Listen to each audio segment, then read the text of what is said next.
പ്രതീക്ഷയുടെ നല്ലൊരു ദിവസത്തെ നമുക്ക് വരവേൽക്കാം. ഇന്നിവിടെ രാവിലെ കഴിക്കാൻ ഞാൻ ഉപ്പുമാവ് ഉണ്ടാക്കി, പപ്പ മുട്ടക്കറിയും വെച്ചു. എനിക്ക് ഉപ്പുമാവിൻ്റെയും പുട്ടിൻ്റെയും കൂടെ പഴം കഴിക്കാനാണ് കൂടുതലിഷ്ടം. ഇനി കുളിയൊക്കെ കഴിഞ്ഞ് ഉണ്ണിയുടെ ബസ്സിനെ പെയിൻറ്റ് ചെയ്ത് സുന്ദര കുട്ടപ്പനാക്കുക. സമയമൊക്കെ കിട്ടുമ്പം ചെടികളൊക്കെ നടണമെന്ന് വിചാരിക്കും. പക്ഷെ ഉള്ള സമയത്ത് എന്തൊക്കെയോ ഞാൻ കാട്ടി കൂട്ടിയിട്ടുണ്ട്. ഇനിയിപ്പം ഉണ്ണീനെ സ്കൂളിലൊക്കെ വിട്ടിട്ട് എന്തെങ്കിലുമൊക്കെ ചെയ്യാൻ പറ്റുള്ളൂ എന്ന് തോന്നുന്നു. പിന്നെ വൈകുന്നേരം ഇന്ന് ഒരുപാട് വൈകി ഞങ്ങൾ പുറത്ത് വന്നപ്പം. കുറച്ച് നേരം ഡ്രോണുമായിട്ട് കുറേ പരീക്ഷണങ്ങളായിരുന്നു ഉണ്ണിയുടെ പപ്പ.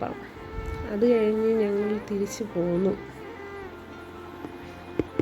വീഡിയോസ് ഒന്നും ഒരു സുഖമില്ലാത്ത കാരണം എഡിറ്റ് ചെയ്ത് യൂട്യൂബിൽ അപ്ലോഡ് ചെയ്യണ്ടെന്ന് ഞാൻ വിചാരിച്ചു. പിന്നെ ആലോചിച്ചപ്പോൾ ഉണ്ണിക്കുട്ടനും ഒക്കെ ഉണ്ട്, വെറുതെ എന്തിനാ, നമുക്ക് പിന്നെ എടുത്ത് കാണാമല്ലോ, അതൊക്കെ ഒരു ഓർമ്മയല്ലേ എന്ന് വിചാരിച്ചു.